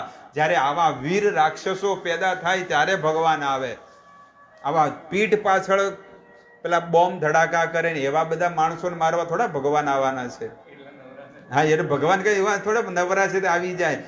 વીર, તમે જુઓ કે વીર ગતિને ભગવાને આમ છાતી ફાડી નાખી, એવો કોઈ છે? ધમાસાર યુદ્ધ કર્યું. ભગવાનની સાથે કોણ યુદ્ધ કરી શકે? હિરણ્યકશિપુએ યુદ્ધ કર્યું, હિરણાક્ષે કર્યું, રાવણે કર્યું. તો પછી એટલે અહીંયા એ વાત કરે છે કે એના 3 જન્મની કથા કે છે કે સૌથી પહેલાના જન્મમાં હિરણ્યકશિપુ અને હિરણાક્ષ બન્યા. બીજા જન્મની અંદર રાવણ અને કુંભકર્ણ બન્યા, અને ત્રીજા જન્મની અંદર એ જ જય વિજય દંતવક્ર અને શિશુપાલ બન્યા. શિશુપાલ ખબર છે ને? 100 ગાળો બોલી હતી ભગવાનને. ભગવાન કે છે કે હું તને માફ કરું છું, 99 ગાળ બોલીશ ત્યાં સુધી ક્ષમા, અને 100મી ગાળ બોલીને એટલે મારું. એ રાજસૂય યજ્ઞ જ્યારે હતો ને, એટલે બધા લોકો વિચાર કરે છે કે આપણે આટલો મોટો યજ્ઞ કર્યો તો યજ્ઞનું ફળ કોને આપવું? એટલે બધા લોકો કે છે આપણે એક કામ કરો, આ યજ્ઞનું ફળ છે ને આ વ્યક્તિને આપીએ, આમને આપીએ. બધા લોકો કીધું એટલે કે ચલો આપણે કૃષ્ણને જ આપીએ. પછી મીટિંગ થઈ, બધા લોકો કે આને આપવું કે આને, એટલે બધા કે કૃષ્ણને આપીએ.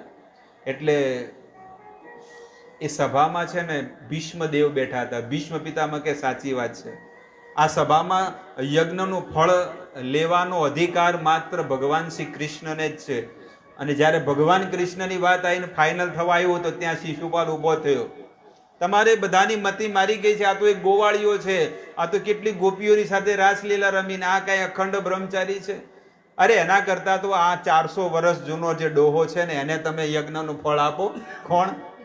ભીષ્મ પિતામહ. એને આપો તમે, પણ આને મત આપો. કારણ કે શિશુપાલ છે ને નાનપણથી જ ભગવાનને, એ મામા ફઈના હતા, મામા ફઈના છોકરા હતા બંને. શિશુપાલ એને મામાનો છોકરો થતો. ભગવાન કૃષ્ણ કોણ હતા? મામાના દીકરા. અને યુધિષ્ઠિર અને 5 પાંડવો બંને માસીયાઈ ભાઈ હતા, માસીના છોકરા. મગજમાં બેઠું ને હવે? હા, માસીના દીકરા હતા શિશુપાલ ને દંતવક્ર, અને કૃષ્ણ ને શિશુપાલ આ બંને મામા ભાઈના છોકરા હતા. નાનપણથી જ જ્યારે શિશુપાલ જન્મ લીધો અને જન્મથી તોતળી ભાષામાં આ થાલો તીત્ન આવો છે, એ તોતળી ભાષામાં જ ભગવાનને ગાળો બોલવાનું ચાલુ કરી દીધું હતું. એટલો અસુર હતો, એટલો મોટો રાક્ષસ હતો. અને જ્યારે 100 ગાળ બોલી એટલે છેલ્લો જ જન્મ એનો જે આ છેલ્લો જ હતો અસુર કુળમાં. જેવું સુદર્શન ચક્ર નાખ્યું અને સુદર્શન ચક્ર ગયું, એનું ગળું વાઢ્યું, એના શરીરમાંથી એક આત્મા નીકળી, આત્મા તેજ. એ આત્મા છે ને તરત જ ભગવાનમાં વિલીન થઈ ગઈ. આખી સભામાં બધા લોકો જોવા માંડ્યા કે આ આત્મા અંદર કેમ ગઈ. નારદ મુનિ પણ આવ્યા હતા એ સભામાં. ત્યારે નારદ મુનિએ લેક્ચર આખું બધું પ્રવચન કર્યું કે આ આત્મા કેવી રીતે ભગવાનના શરીરમાં ગઈ.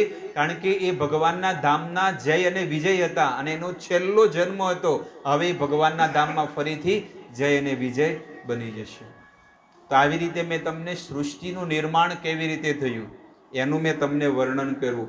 અને હવે મૈત્રેય ઋષિ મુનિ વિદુરજીને કરદમ ઋષિ મુનિની કથા કહે છે કે કરદમ ઋષિ મુનિ સિદ્ધપુરના સરસ્વતી નદીના તટ ઉપર 12,000 વર્ષ સુધી તપસ્યા કરી, ભૂખ્યા અને તરસ્યા.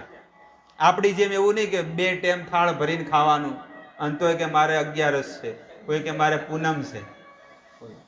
ખાવામાં તો એકા અને ઊંઘવામાં એકા.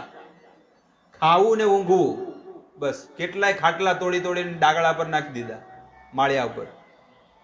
અને તોય કે મારે પગ દુખે. પણ કોઈ ચાલે તો આખો દરે ખાઈ ખાઈને સીધા ટીવી જોવાનું ચાલુ કરી દે. ખાવાનું ઊંઘવાનું. એમના કે થોડુંક જોગિંગ, થોડુંક ફરવા જાય, થોડુંક મંદિરે જાય, દર્શન કરવા જાય, સાધના કરે, કાંઈ નહીં. ખાઈને સીધા મારે તો ગળું દુખે છે, કમર દુખે છે, પેટ દુખે, પગ દુખે, ઢીચણ દુખે. હાય બાપ ડોક્ટર કે હવે કામ કરો, અહીંયા જ એડમિટ થઈ જાઓ. તમે તો રોજના અહીંયા ખા જન્મથી લઈને, કારણ કે ફેમિલી ડોક્ટર ઓળખતો જ હોય. એક દાડે એવો ખાલી નહીં તમે દવા ન ખાધી હોય. બોલો, આવી દશા છે. એટલે મૈત્રેય ઋષિ મુનિ 10,000 વર્ષ સુધી ખાધા પીધા વગર તપસ્યા એમને કરી.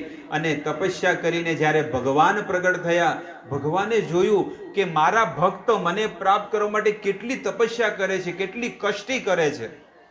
એમનેમ કોઈ નથી, આ સંસારમાં પણ કોઈ વસ્તુ એમનેમ નથી મળતી ફોગટમાં. એમને મફતમાં કાંઈ નથી મળતું. આ કાયા આપણને, આ શરીર આટલું સુંદર મળ્યું છે ને, એ ગત જન્મોમાં બહુ મહેનત કરી એટલે ભગવાને આપણને મનુષ્યનો અવતાર આપ્યો છે. અને આ સુંદર કાયા, પરિવાર, કુટુંબ, સમાજ, ધન, બધી વસ્તુ, અને સાથે સાથે ભક્તિ પણ આપી. ઊંઘે છે હા, ધ્યાન કરે છે ભગવાન. ખરેખર આખા દિવસનો જે થાકલો હોય ને, અને એટલો સુંદર મજાનો સત્સંગ હોય, વગર ગોળીઓ, ઊંઘની ગોળીઓ ઊંઘ આવી જાય.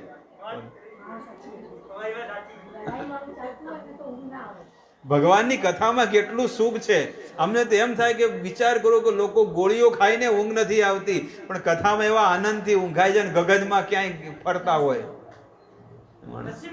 બહુ નસીબ વાળા.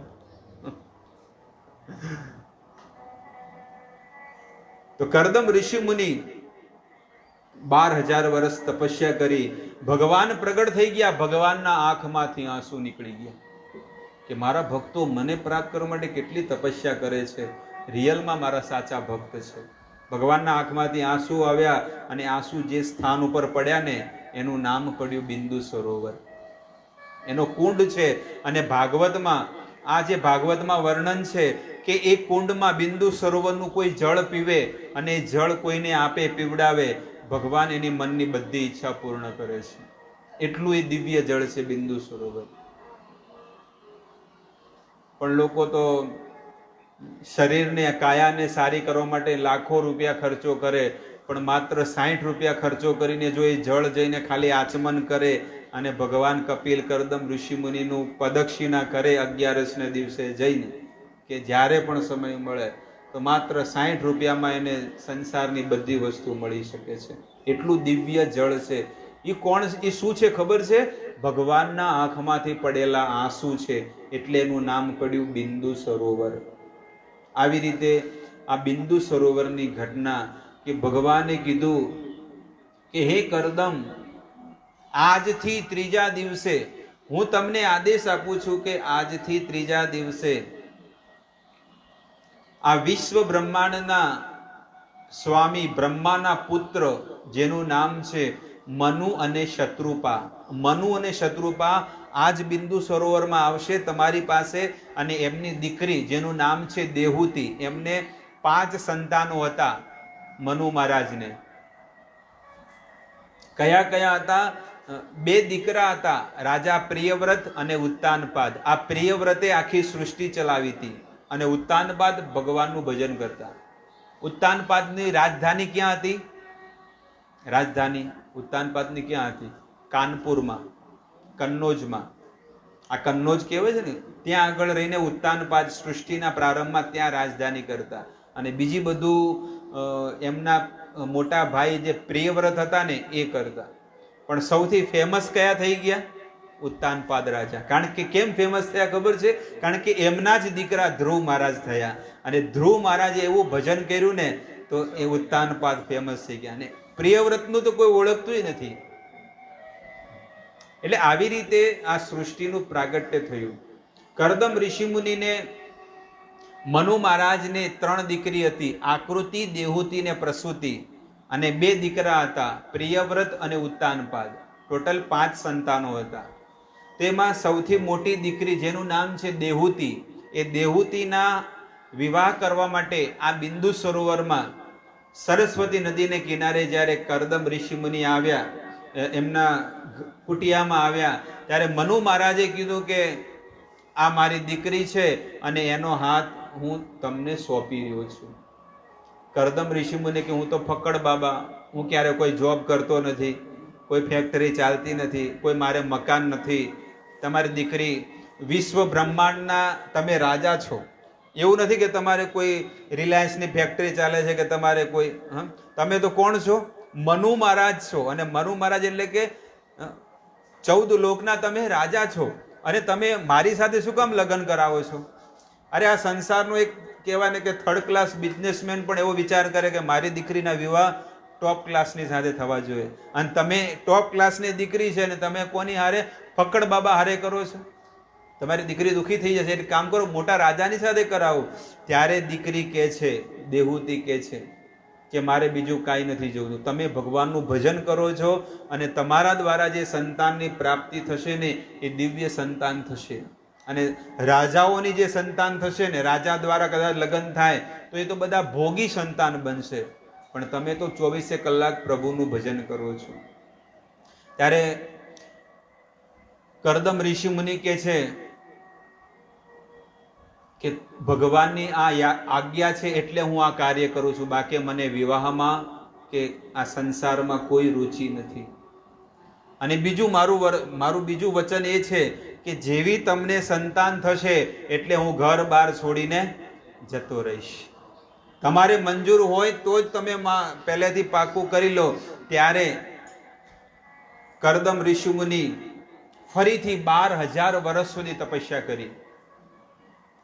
12,000 ની 12 વર્ષ સુધી, 12 વર્ષ, 12 years. જેવા વિવાહ થયા, અને જેવા વિવાહ થયા સંસારમાં, વિવાહ થાય એટલે ટિકિટ ઓસ્ટ્રેલિયાની, સિંગાપુરની થઈ જાય ને કે આપણે ક્યાં જવાનું, જે લગ્ન થાય એટલે સીધું ફરવા. પણ અહીંયા 12 વર્ષ સુધી કરદમ ઋષિમુનિ સમાધિમાં બેઠા છે, ધ્યાન કરે છે, અને 12 વર્ષ સુધી ધ્યાન કર્યું, પણ એમની પત્નીને એમને જોયું નતું. અને જ્યારે આંખો ખોલી એટલે ઓલી દેહુતિ છે ને, એમનું શરીર એકદમ પતલું થઈ ગયું હતું, વૃદ્ધ થઈ, એમ જેમ કમજોર બની ગયા હોય ને, હાડકા ને બધું દેખાવા માંડ્યું. ત્યારે કરદમ ઋષિમુનિ કહે છે તમે કોણ છો? એટલે કે હું તમારી પત્ની છું. તમારી આવી સ્થિતિ? કે હા, તમારી સેવા કરતા કરતા મારી આ સ્થિતિ થઈ ગઈ. ત્યારે બિંદુ સરોવર એ નદીને કિનારે એક સુંદર વિમાનનું નિર્માણ કર્યું. વિમાન સુંદર નિર્માણ, પોતાનું મનોમય નિર્માણ કર્યું અને વિમાનમાં દેહૂતીને બેસાડ્યા અને દેહૂતીને બેસાડીને કીધું કે આપણે આ સંસારમાં હનીમૂન કરવા નથી જવું. ક્યાં જવું છે? આનંદ કાનંદ વનમાં, સ્વર્ગલોકમાં બી નથી જવું. જો અહીંયા જોઈ લે, આ લોનાવાલા, આ ખંડાલા, આ અમેરિકા, ઓસ્ટ્રેલિયામાં, અહીંયા આપણે નહીં, અહીંયા તો સંસારના થર્ડ ક્લાસ લોકો જાય છે, પણ આપણે આ સૃષ્ટિમાં ક્યાંય નથી જવું, સ્વર્ગલોકમાં બી નથી જવું. તો ક્યાં જવું છે? બ્રહ્મલોકમાં આનંદ વન છે, જેને કહેવાય માન સરોવર. એવા અલગ અલગ દિવ્ય ઉદ્યાનોમાં ગયા. અને વિમાનની અંદર એવી સુવિધા, જેવી રીતે આ વર્ષો પહેલા ખબર છે એક વિમાન આવ્યું, પેલું જહાજ હતું પાણીમાં, ટાઇટેનિક. એમાં કેટલી સુવિધા હતી, દુનિયાભરની. કેટલા માળનું હતું? લગભગ 10 માળનું જહાજ હતું, 10 માળનું. અને એમાં છે ને દુનિયાભરની સુવિધાઓ, એ બસ એ જહાજની અંદર દુનિયાભરની સુવિધાઓ હતી. જે ટાઇટેનિક જહાજમાં આટલી સુવિધા હતી, તો એની અંદર બી એવી સુવિધા કે જ્યારે પણ તમને ગરમી લાગે અને તમે ઈચ્છા કરો, ના હવે થોડુંક ઠંડુ થઈ જાય વાતાવરણ, પેલું તો રિમોટે હાથમાં લેવું પડે એસી માટે. અને અમુક તો ક્યાં ડ્રોવરમાં મૂક્યું ખબર જ ન પડે. અમુક લોકો આવી દશા. પણ અહીંયા તો ખાલી બેઠા બેઠા સ્મરણ કરે કે એસી 14 ઉપર થઈ જાય, એસી 28 પર થઈ જાય, તો એને તરત થઈ જાય. એટલે વાતાવરણ એવું થઈ જાય. બસ માનસી ભાવ એવું. આપણે એમ કહે કે ભાઈ ઇડલી ખાવી છે, તો ત્યાં આગળ એ વિમાન એવું હતું કે તરત ઇડલી તમારી સામે હાજર થઈ જાય. અહીંયા ઇડલી ખાવી હોય તો 2 દાડા પહેલા ખીરું પલાળવું પડે. સમજણ પડી? 48 કલાક પહેલા પલાળવું પડે. હાથો આવ્યો છે કે નથી આવ્યો, સોડા નાખો, અને ત્યારે ગરમ ગરમ વરાળમાં બાફો, ને એમાં ગરમ ગરમ વરાળમાં હાથ નાખ્યો તો હાથે બળી જાય. ઇડલી ખાતા ખાતા કેટલી દશા ભૂંડી થઈ જાય. પણ અહીંયા તો ગરમા ગરમ સુંદર મજાની ઇડલી ખાવી હોય, એક ઉદાહરણ આપું છું, પીઝા ખાવા હોય, કોઈ પણ પીઝા ખાવા હોય તો પેલા ઓર્ડર દેવો પડે, પેલું ખાલી તરત જ પ્રગટ થઈ જાય.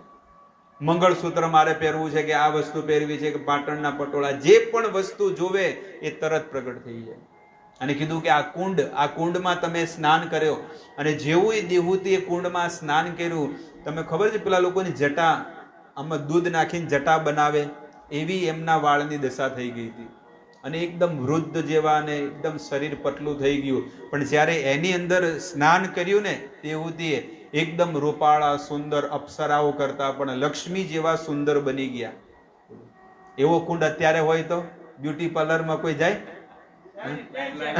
બધા ત્યાં જ જાય, લાઈન લાગે, લાઈન. એ મારો વારો, મારો વારો, મને પેલા ડૂબકી મારવા દો. વાળ ધોળા ધોળા થાય, વારે વારે ડાય લગાવવી પડે છે.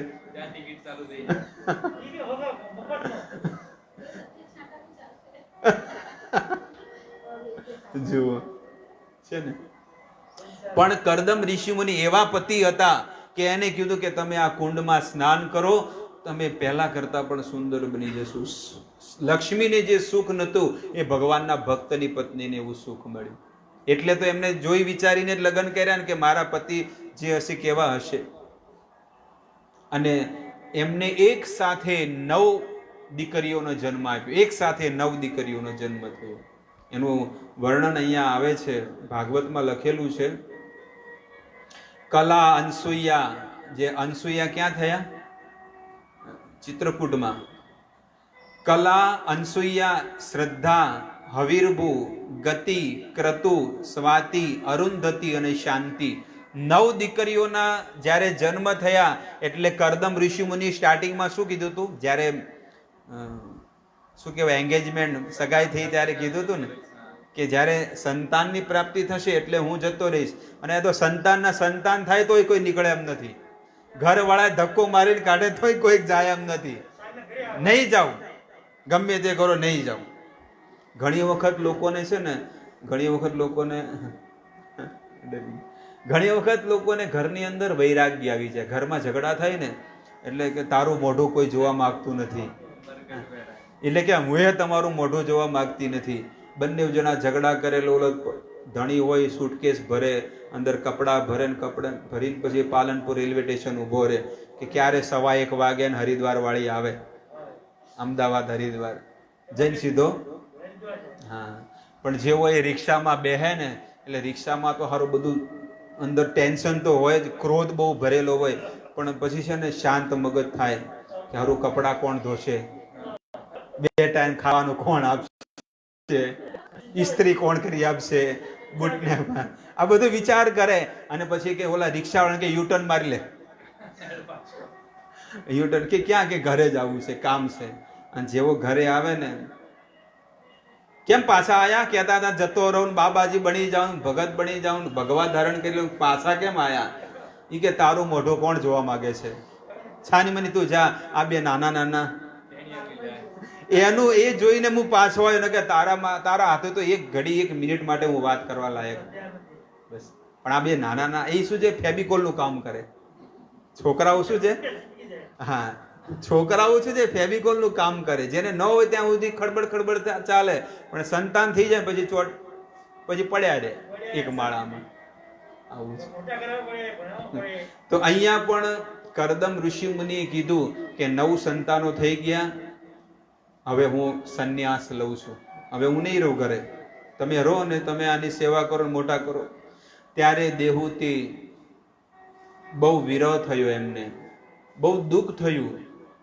જીયો બિનુ દેહ નદી બિન વારી, તૈસે હિ નાથ વૃષ બિન નારી. જેમ નદી વગર, પાણી વગર નદી કાંઈ કામની નથી, અને આ આત્મા વગર આ ખોળિયું કાંઈ કામનું નથી. એવી જે પત્ની હોય એને ધણી ન હોય ને, તો એ પત્નીને પણ જીવન કાંઈ કામનું નથી.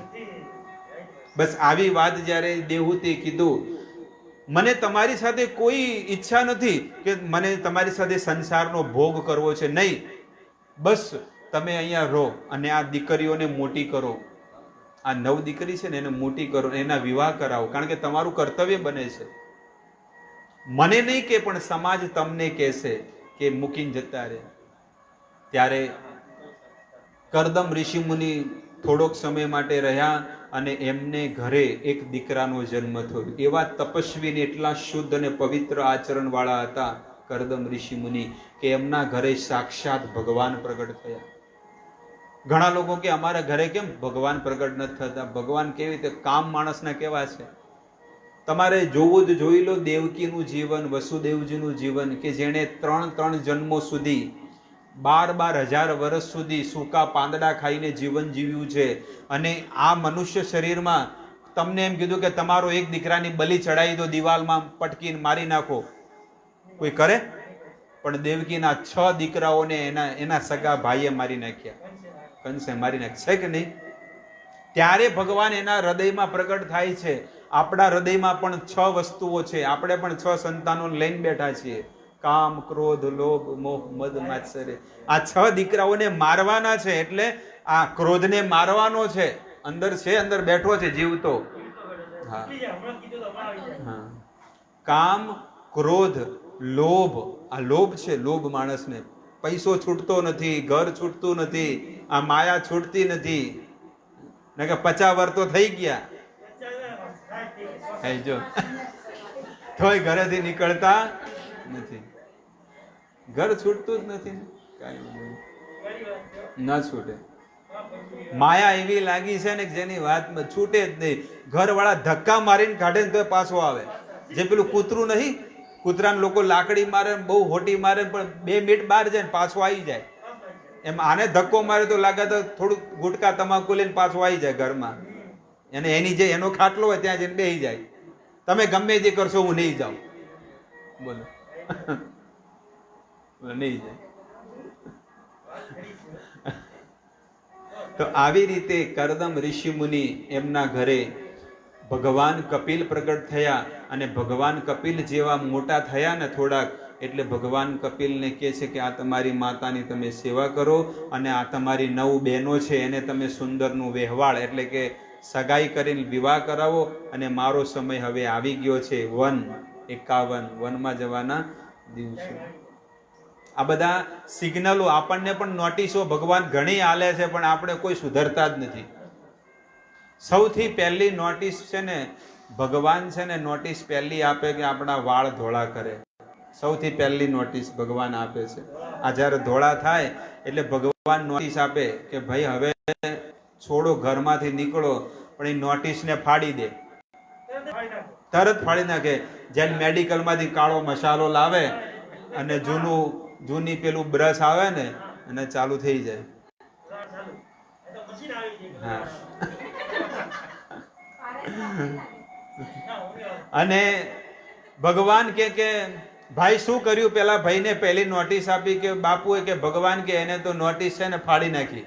મેડિકલમાં જઈ અને મસાલો લાવ્યો 15 રૂપિયાનો અને ગોદરેજ વાળો છે કે કોણ છે ખબર નહીં કયો મસાલો લાવ્યો અને કઈ એક કામ કરો એને બીજી નોટિસ મોકલો કે શું કરો? ભરત તેજ બધીરતામ, ઈ વાળ ધોળા થાય ને એટલે કે હવે એને દાંત પાડી નાખો. કારણ કે દાંતનો કલર કયો છે? વ્હાઈટ. હવે દાંતને શરમ આવવા માંડી કે મારો કલર આને લઈ લીધો, આખી જિંદગી કાળા રહ્યા, હવે છેલ્લે મારી નકલ કરે છે એટલે મારી કોઈ વેલ્યુ નથી. એટલે દાંત પછી ધીરે ધીરે ટપાટપ બધા પડવા માંડે. એટલે પેલો વિચાર કરે કે હવે મારી શેરડી ખાવી છે પણ હવે કરું શું? દાંત તો એકે રહ્યા નથી. બદામ ખાવી, કારણ કે આખી જિંદગી બદામ ને કાજુ ખાધા, હવે એકે દાંત રહ્યો નથી. એટલે શું કરે? બત્રીસી બંધાવે, ભલે 40,000 થાય 50,000 થાય પણ બત્રીસી બાંધીને અંદર નાખે. રાતે ઊંઘે એટલે પાણીનો વાટકો રાખે અને એની અંદર બધું રાખે. અને પછી સવારમાં બ્રશ કરાવે, હાથથી બ્રશ કરાવે અને ઉલ્લું જીભમાં કાઢે અને ફરીથી પછી ફિટિંગ કરી. હા, આપણું જીવન. હા, બસ આ બીજી નોટિસ મોકલી હતી, બીજી એ ફાડી નાખી. હવે ભગવાન પૂછે કે ભાઈ શું કર્યું ભાઈ? એટલે કે બીજી એ ફાડી નાખી. એક કામ કર, ત્રીજી એ કે એને ઘૂંટણ, કમર, ડોક આ બધું ફેલ કરી નાખો. હા, એટલે તેને ઘૂંટણના પછી ઘૂંટણ દુખવા માટે તો 5 લાખ 10 લાખ ખર્ચો કરીને એના ઓપરેશન કરાવે. કે ના ના હવે તો સારું છે. તો કે કાંઈ વાંધો નહીં, હવે આ 2 લઈ લે. હા, એટલે મોતિયાબિંદ આવે ને ઈ ભગવાન એક પછી નોટિસો મોકલે, પણ આ બધી નોટિસોને શું કરે? ફાડી નાખે. ભગવાન એમ કે છે કે ભાઈ તમે નીકળો ઘરમાંથી, આ નોટિસ આવી ગઈ છે. ત્યારે ભગવાનની બધી નોટિસો ફાડે એટલે ભગવાન છેલ્લે બુલડોઝર લઈને આવે. 108 બુલડોઝર લઈને જ આવે કે ભાઈ હવે તમને બધી નોટિસો મોકલી પણ એક કામ નહીં લો. પેલું કે ને ઘર છે ને મકાન રોડ ઉપરનું હોય તો તમને નોટિસ મોકલે, ભાઈ ખાલી કરજો હો, ને કે તમને સમય આપે છે આટલા સમય, 1 વર્ષમાં તમે ખાલી કરી દેજો. ફરીથી બીજી નોટિસ આવે, 6 મહિના જ બાકી છે હો, તમે ઘર જોયું કે ન જોયું? કે ના ના હજી જોયું નથી. અને 12 મહિના પૂરા કરી નાખે, બધી નોટિસો ફેલ થઈ ગઈ એટલે પછી શું કરે? નગરપાલિકા બુલડોઝર લાવે. એમ આ પણ નગરપાલિકા આપણી કઈ છે? ભગવાન દ્વારકાધીશની છે. અને એ ભગવાન મોટું બુલડોઝર લાવે 108 અને સીધા આપણને મુક્તિધામમાં પહોંચાડી દે. બસ આ સ્થિતિ છે જીવની. જાય છે જીવાત્મા, પણ જવામાં ઘણો ફરક છે. એક વ્યક્તિ હસતા હસતા ભગવાનના ઘરે પહોંચી જાય અને એક વ્યક્તિ રોતા રોતા, કારણ કે આખું જીવન કાંઈ ન કર્યું હોય, ભજન ન કર્યું હોય, મંદિરે ન ગયા હોય, ઉપવાસ ન કર્યા હોય, દાન ન કર્યું હોય, ધર્મ ન કર્યો હોય, તપસ્યા ન કરી હોય, એને આવા સારા કર્મ ન કર્યા હોય તો એને બહુ દુઃખ થાય કે મને ખબર છે, મને વિશ્વાસ છે કે મેં કોઈ પ્રકારનું સારું કર્મ નથી કર્યું, એટલે નિશ્ચિત હું નરકમાં પડવાનો છું. પણ જેને જીવનમાં આવા સારા કર્મ કર્યા છે, સવારમાં પરોડિયામાં ઉઠી સ્નાન કરી મંગળાના દર્શન કર્યા, ઠાકુરજીના આરતી દર્શન જપમાળા કરી, ભગવાનને ભોગ લગાવ્યો, ભગવાનની સેવા કરી, જ્યારે પણ ઉનાળામાં કે દિવાળીમાં ફ્રી હોય, વેકેશન હોય ત્યારે દ્વારકાધીશના દર્શન કરવા કે જગન્નાથપુરી કે માયાપુર, જ્યાં જ્યાં ભગવાનના ધામ છે ત્યાં આપણે આ કાયાને શરીરને લઈ જવું જોઈએ અને ત્યાં પવિત્ર કરવું જોઈએ. ગંગાજી જવું જોઈએ, હરિદ્વાર જવું જોઈએ. લોકો કે અમારા બાથરૂમમાં આવે જ છે રોજ. આવી સ્થિતિ છે. પણ જ્યાં આપણે આ કાયાને આવી રીતે આ મળ્યું છે તો એને કાયાને પવિત્ર કરવી જોઈએ. બસ એક જ નિયમ છે અને આ નિયમના પાલન કરશો તો નિશ્ચિત આપણી પણ સદગતિ થશે. અને જેમના નિમિત્તે આપણે આટલું સુંદર ભાગવત કથાનું આયોજન કર્યું, આ પરિવારને આ પરિવારના બહેનો દીકરીઓ જેને પણ ભેગા મળીને કર્યું, ભગવાન એમને બહુ ધન સંપત્તિ સુખ સમૃદ્ધિ ને ભક્તિ આપે અને એમના બાને જે છેલ્લી ઘડીએ છે ભગવાન નિશ્ચિત એમને સદગતિ 100% ગેરંટી સાથે આપશે, એમાં કોઈ સંશયની વાત નથી. એટલે હજી પણ સત્સંગ થશે. જ્યાં સુધી આપણી પાસે સમય છે ત્યાં સુધી રોજ આપણે કથા સાંભળશું. અને તમને પણ જો આ ભગવાનની કથામાં આનંદ આવે તો તમે આવતીકાલે પણ તમે બધા 8:30 પોણા 9ના ગાળામાં બધા પધારો અને દિવ્ય સત્સંગનો લાભ લો. આવો સત્સંગ કરોડો રૂપિયા, કોટી સ્વલ્પમ અપી, કે કરોડો રૂપિયા પણ તમે આપવા છતાં પણ આવો દિવ્ય સત્સંગ, આવી કથા તમને ક્યારેય સાંભળવા નહીં મળે. એટલે આવી કથા સાધુ સંતો ભક્તો શું કરે છે, પોતાનો કિંમતી સમય કાઢીને સંસારના જીવોના કલ્યાણ માટે બધી જગ્યાએ જાય છે અને જઈને બધાને સમજાવે કે તમે પ્રભુ ભક્તિ કરો, સત્સંગ કરો. અને કોઈને સમય ન હોય તો નેટ દ્વારા પણ ફેસબુક પર લાઈવ ટેલિક્લાસ થાય છે, યુટ્યુબ પર પણ આવે કથાઓ ઘણી બધી. આવી રીતે ટેકનોલોજીનો પણ સહારો લઈને ભગવાનના ભક્તો બધી જગ્યાએ ધર્મનો પ્રચાર કરે, કીર્તન કરે, ગામડે ગામડે જાય. હજી ગઈકાલે જ અમે ફ્રી થયા, 7 દિવસની કથા હમણાં ધનિયાણા ગામમાં અમે કરી. અને બહુ બધા પટેલ હતા, ચૌધરી પટેલ, શ્રદ્ધાપૂર્વક બધા સાંભળતા હતા. એને એકદમ શ્રદ્ધાપૂર્વક, એટલે જેની વાત મત પૂછો. એમને ભગવદ્ ગીતા લીધી અને બહુ એમને સારું લાગ્યું કે આજ સુધી અમને આવી બધી વસ્તુ ખબર નથી કે મનુષ્ય જીવનમાં શું કાર્ય કરવું જોઈએ, કેવી રીતે જીવન જીવવું જોઈએ. આ બધી વસ્તુ સ્ટેપ બાય સ્ટેપ 7 દિવસ સુધી એમને સમજાવી. અને અહીંયા પણ જ્યાં સુધી આપણને સમય હશે ત્યાં સુધી આપણે ભગવાનની કથાનું શ્રવણ કરીશું અને એ બધું ફળ એમને અર્પણ થાય અને એમની સદગતિ થાય. અને આપણા દરેકના ઘરે આવું આવ્યું કે કોઈ દિવ્ય હરિકથા લાભ મળે. હવે ધીરે ધીરે સ્લો અવાજમાં આપણે ભગવાનનું કીર્તન કરીશું. પછી આજના હરે કૃષ્ણ કૃષ્ણ હરે હરે